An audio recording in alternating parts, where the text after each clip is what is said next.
They won for only the second time in the league this season. The Bears won, and we've got all the reaction from a joyous Saturday in the capital and more. This is the world's greatest podcast about the Coventry Bears. This is Bear Necessities.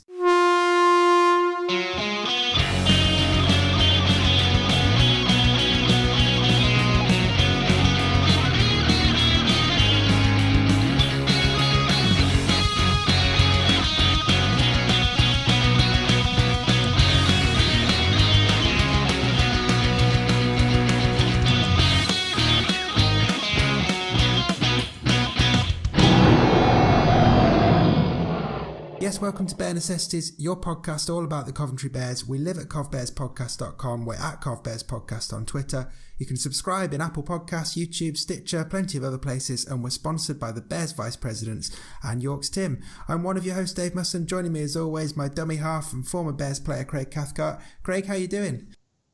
I'm good, mate. I'm good. I'm absolutely delighted to be able to talk about a Bears win. My only slight disappointment is that I wasn't there to witness it. I was all set to go before a dodgy back put paid to that, but I'll take a Bears win every day, every weekend if that's the case. It was just superb to see that they went there and won, especially after the disappointment of the first game against Skolars at home when they should have won. Very much so. Well, coming up on this week's show, we're obviously going to talk about the weekend's victory. We also got the return of Ask Mr. C, and we'll take a quick look ahead to this Sunday's game at home to the Hemel Stags, another potentially winnable game. But first, while we're talking wins, let's talk about that win. So the Bears travelled to London on Saturday to face the Skolars and to try and build on the quite amazing week of publicity and goodwill after the Bradford game. Well, going 14-0 down wasn't the ideal way to start that, but tries from Chris Vitellini and Cam Pearce-Paul, plus some spot-on kicking from Ben Stead, made it level at half-time for the Bears. And then in the second half, 2 tries from Hayden Freeman, one in particular, an absolute length of the field scorcher. Well, they were enough for the Bears to record a 24-20 victory, gaining some revenge, as you said, Craig, for when the Skolars visited the Midlands and stole the win, and just rounding off a superb week for the Bears in general. So we're going to chat more about the game in a moment, but not before we hear from Bears head coach Tom Tsang.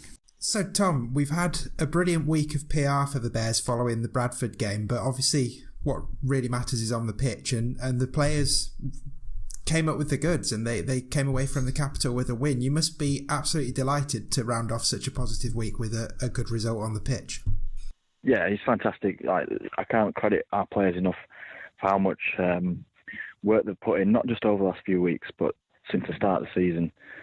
It was always going to be a tough year for us. It was a big transition. We had a lot of new guys in the squad, a lot of young faces, young lads who were just getting their first taste of semi-professional rugby league. So for the guys to show the resilience that they have done with having to sort of keep getting themselves up after getting knocked down so many times, and to keep going and to keep working hard and to keep improving, the win on the weekend was just a real good reward for the hard work. And I think we've come out of a lot of games over the last couple of months of thinking the final result doesn't reflect the effort and the performance that we've put out there. And like I said, it's great to finally get the reward in terms of the win that the effort deserves. So I can't give enough credit to the lads for that. To come back from 14-0 down and still come away with the win as well, that's real testament to not just everyone in the squad, but to you and the coaches as well, surely, for keeping them calm and getting them to stick to the plan.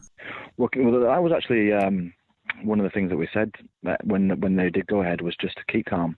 We knew that because in that even in that short space, when sort of early 15 minutes into the game, when we had the ball, we were testing them straight away. So we knew that we just needed to cut some errors out of the game, that we'd given them some cheap possession.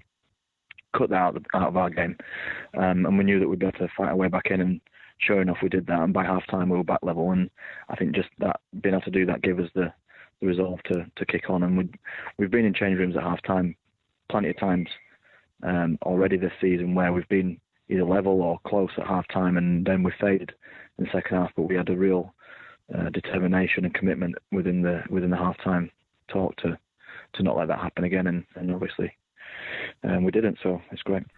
And we talked last week about the challenge being to sort of be able to get the players up to that same level as they were in the first half of the Bradford game on a day when it wasn't a big festival and a big name and with a packed house. What did you do with the squad last week to make sure that level was present at the weekend? We just kept reminding them of that exact challenge, and made that really clear to them that we weren't going down there on either end of the scale. We weren't going down there complacent, and we also weren't going down there sort of nervous or thinking that we weren't capable. We knew that we were capable. It was just a case of whether we could execute what we wanted to do.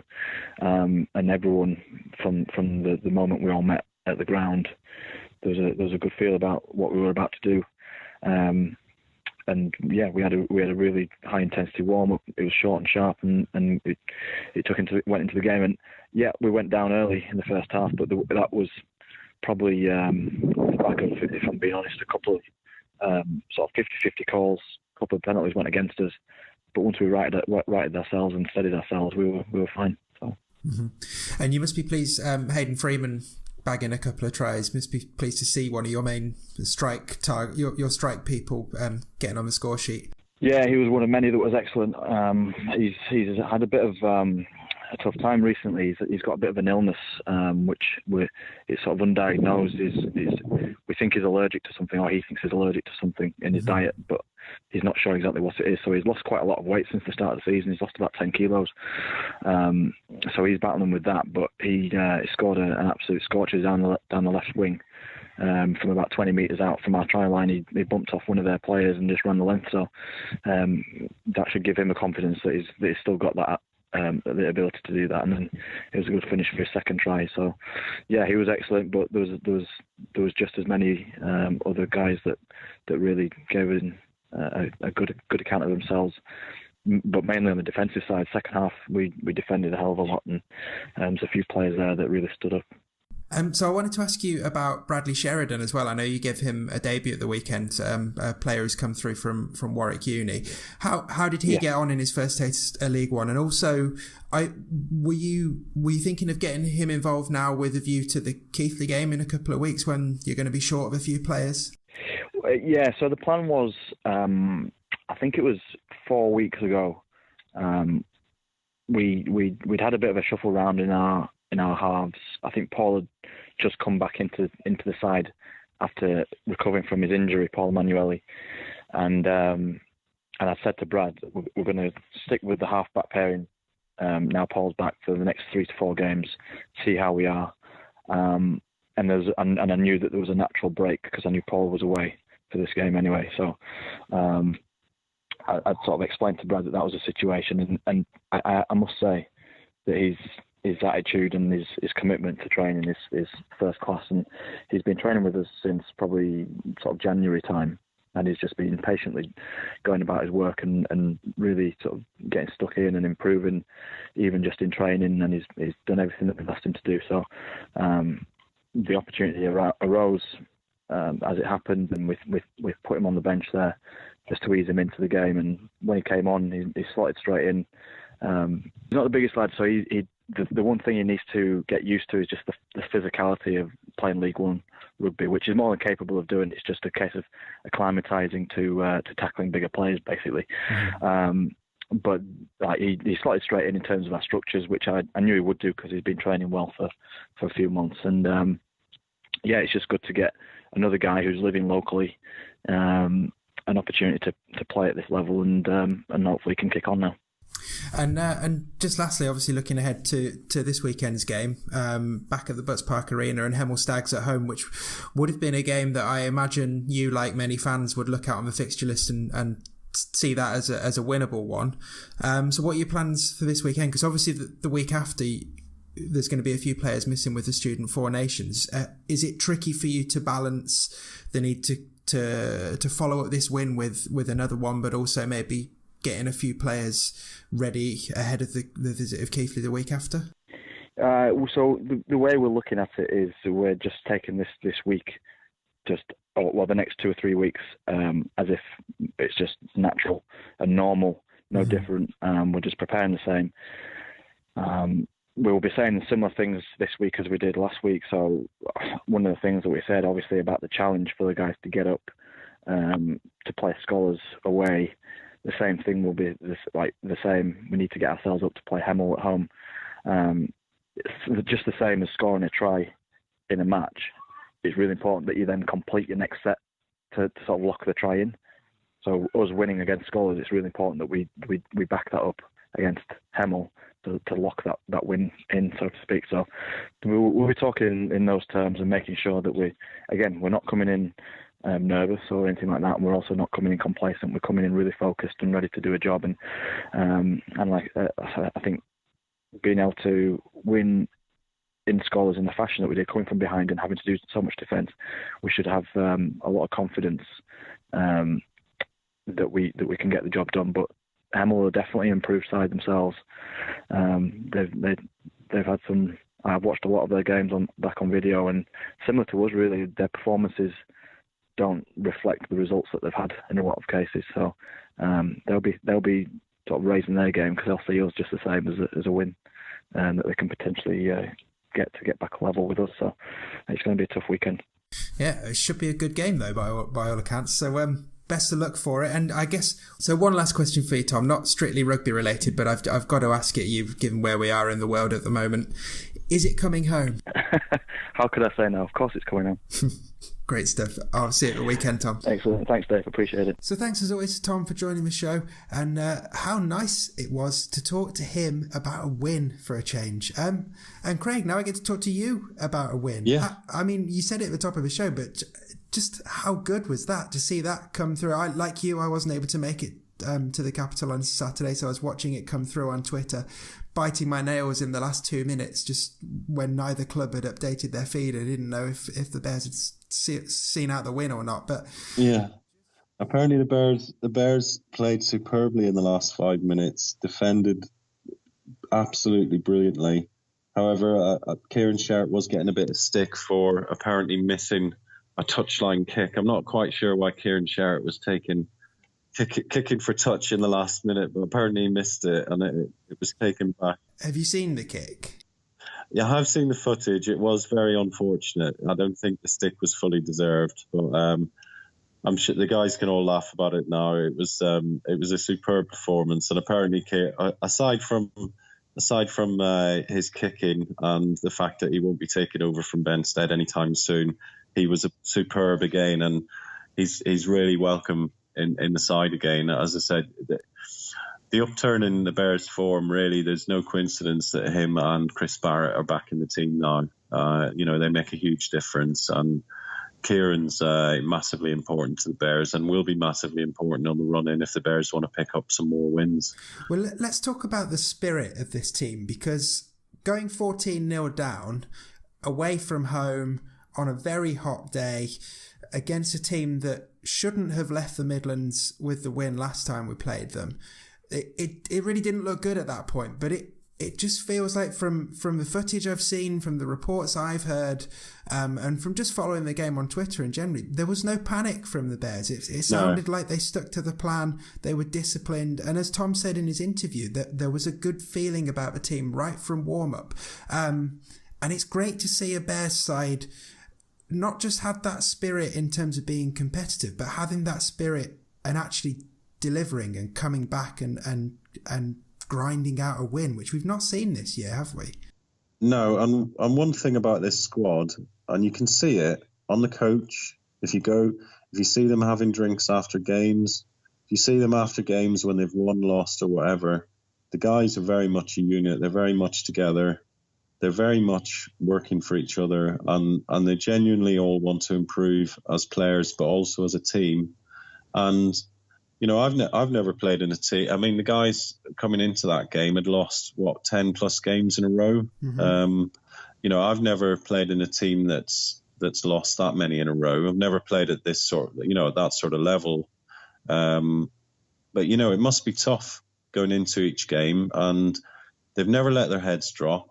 They've kept going throughout. They've put in some really good performances. The first half last week against Bradford was exceptional. Mm-hmm. And I felt that this was a game for the that they had a good chance of winning. They really dominated the Skolars in the game at home, and as I've already mentioned, really disappointing that they didn't win that. But it was also a crucial game on Saturday. It was a chance for the Bears to pull back a bit of ground on Skolars, who looked like they might pull clear from the bottom three. And the Bears really, they've got to have Skolars in their sights and try and overtake them. Getting a few more wins before the end of the season might see them do that. And I think in the grand scheme of things, that would be a great turnaround, bearing in mind where they were at the halfway point. Because I felt like last time the Bears played Skolars at the Butts Park Arena, it felt like had the Bears won that game, that would have, I think from memory, that would have either drawn them level with Skolars in the league or 1 point behind them. And it felt like if they could have won that game, it would have been a real turning point for the season. And then following on from that game, we had Mad May, where everything or pretty much everything that could have gone wrong went wrong for the Bears on the field. Yeah. It kind of feels like we come to the London game again, and the Bears have got the win this time, and they've now, obviously they've got to back it up, but they've now got 3 winnable games at home coming up. It feels like it's that turning point again, and like you say, there's that chance to just claw the Skolars back a bit and try and make up some ground on them. Yeah, and it's a chance for the guys to continue building together. I genuinely think I think it's been tough for the teams like the Bears near the bottom of the league, because there has been so much improvement in the teams near the top end of the division. I genuinely think League One is more competitive than it's ever been, and teams near the bottom have struggled to keep pace with that. But I genuinely believe that this is a very talented squad the Bears have got, and yes, sometimes they get outdone by experience. They're still learning. Most of them still young guys, but to see them perform like that on Saturday was tremendous. And as you say, there's some winnable games coming up where they'll be hoping to pick up more points. We've yet to see a win at home, and I'd really love to see that in the next couple of weeks. And for the home fans to have something to cheer about, because they've continued to turn out in numbers, and saw a massive crowd for the game against Bradford, and hopefully there'll be some big crowds in the next couple of home games. Yeah, definitely. So I've watched the game back, and I know you've put your feelers out to your contacts who were there, and we've been trying to come up with some names of standout performers from Saturday, but pretty much between us, we've come back with the entire 17. I mean, ones who caught my eye on the recording, both of the Bears centres were superb. Jacob Ogden and Cam Pearce-Paul. Cam just keeps popping up with crucial tries. I think Benstead's kicking was immaculate, but also alongside him in the halves, I think Liam Rice-Wilson really looked like he's stepped up in that position. Jason, he's got more experience. Liam's just got better and better, and he's looking a really, really good player now. Yeah. And hopefully he'll finish the season really strongly. He's got a real good chance now of getting a run in the team and doing really well. And I think Jason Bass is proving his worth as the Bears' number 1 fullback. And then Hayden Freeman, to see him hitting top form again. And I think for anyone who wasn't at the game on Saturday and who hasn't seen his first try in particular, it was quite something. He got the ball inside his own 20, ran at a defender who was in the right position to tackle him, and Hayden just pushed him out of the way and then put his pedal to the metal and was up the other end of the pitch quick as a flash. It was brilliant to see him back on that form, and as we heard from Tom in his interview there, it sounds like he thinks he's got an allergy to something, and that's been causing him to lose weight, and one of the reasons why he's perhaps not been on this type of form we've seen from last season. But I tell you, if he can run as fast as he did on Saturday in the remaining games, he's going to be a real strike threat for the rest of the season, which is exactly what the Bears want, isn't it? It would be great to see him back on form, because he was superb last year. And I wasn't aware until Tom's interview of some of the issues that Hayden's been through this year, because he hasn't been, bearing in mind he hasn't had the supply either that maybe he had last year. But at times, but he certainly hadn't been on the form that he was on last year. So it's great to see him back, and hopefully again he'll finish the season strongly. And a quick word as well before we wrap up talking about Saturday. Really great to see the Bears bringing in Bradley Sheridan, who's sort of they've spotted playing for the University of Warwick. He's been around the squad for a while. I know you and I met him when we went up to Widnes because he was part of the travelling party up there. Yeah. But great to see him getting an opportunity, and quite timely given that the Keighley game in a couple of weeks we're going to be shy of a lot of players. So he might be one who steps in there, and by all accounts he didn't look out of place either. No, and I think the thing about players like Bradley is that you've got to ease them in gently, and not drop them in at the deep end and expect them to sink or swim. If you get them training, learning the ropes, working with the squad, when they do come in and they get a chance, then they're going to feel comfortable on the field, and they're going to as you say, not look out of place. So he's definitely one to look out for, and again, hopefully he'll get more game time coming towards the end of the season, and he's definitely one for the future. Definitely. Well, this is great so far. I'm really enjoying talking about a win. Obviously, the challenge now is for the Bears to keep that going. We'll chat a bit more about that particular challenge later on in the show, but I think first it's time for the welcome return of Ask Mr. C. Right, this is Ask Mr. C, the part of the show where I put your questions to my co-host, and this part of the show is sponsored by York's Tim, for which we are very grateful. If you've got something you'd like to ask Craig on a future episode, don't be shy. You can email us a question using the contact form at covbearspodcast.com, or you can tweet it to @covbearspodcast and use the hashtag AskMrC. So we've got 3 questions this week. First up from @FatboyRob. He asks, what was better, the Bears win or the England World Cup win? Now, I'm just going to say that given this is a show hosted by an Ireland fan and a Wales fan, I can guess the answer to this. But Craig, over to you. Which one was better?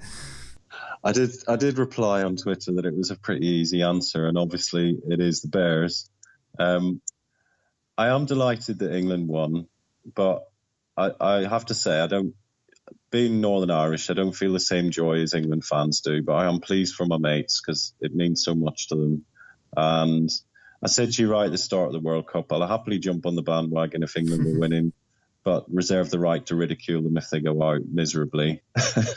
But I think they can hold their heads up high. I think it's the first time in a long time that there's been an England squad showing a bit of togetherness, and it's a young squad as well, and full of talent. So. Just like the Bears in many ways. Yeah, just like the Bears. But if I had to pick every week, England winning or the Bears winning, I think, definitely be the Bears. Yeah, seconded. So next, our very own @TimG Radio says, as Kieran Sherratt proved his kicking prowess, should he be taking over from Sir Ben's stead? And we've talked about this earlier in the show. I should mention as well that James Gertens, perhaps rather cruelly on Twitter, said that Kieran Sherratt deserved having his foot cut off for his kick. I think that's probably a bit harsh, but what do you reckon? Are you looking forward to seeing Kieran take over?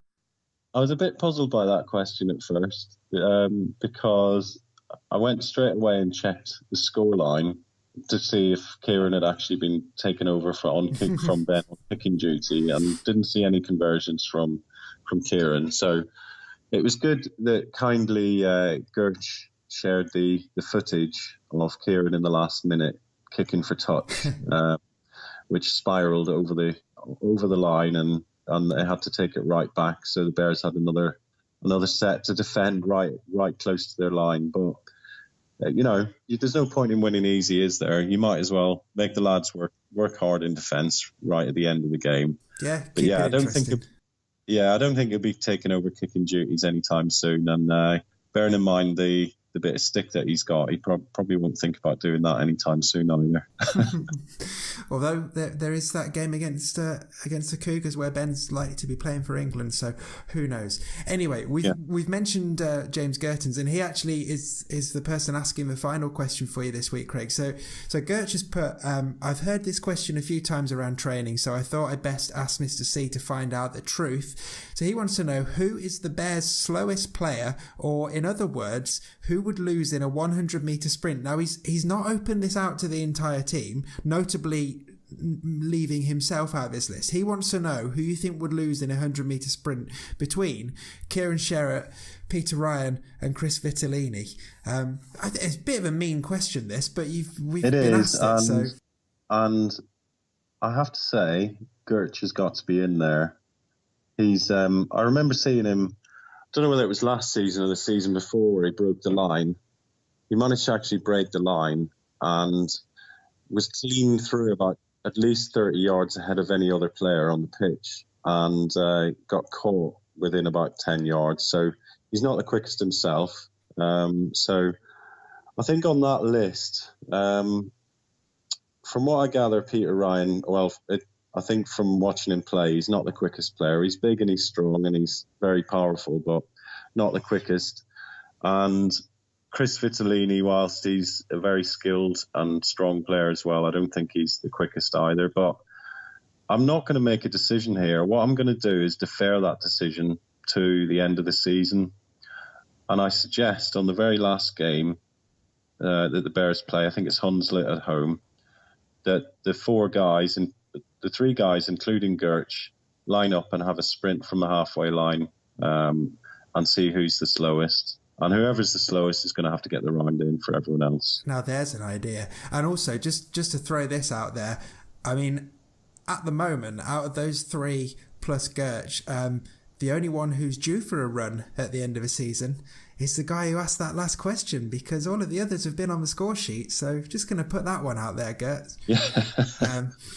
But yeah, I like your idea. A little race. So after the final game of the season, we'll get Tim on the mic to keep the crowd interested. We'll get the four guys after the players have gone off everyone else has got off the pitch. We'll get the four guys back out and do a sprint from the halfway line.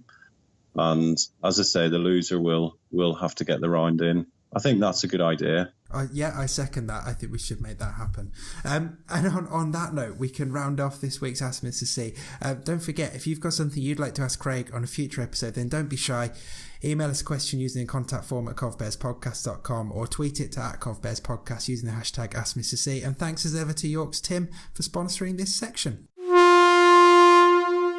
Okay, we're almost done with this joyous victory celebration, but not before we look ahead to the next game, which takes place at the Butts Park Arena this Sunday when the Bears host Hemel Stags. Now, please note this game has been brought forward to a 2 p.m. kickoff, so you can watch the rugby and watch the World Cup final afterwards.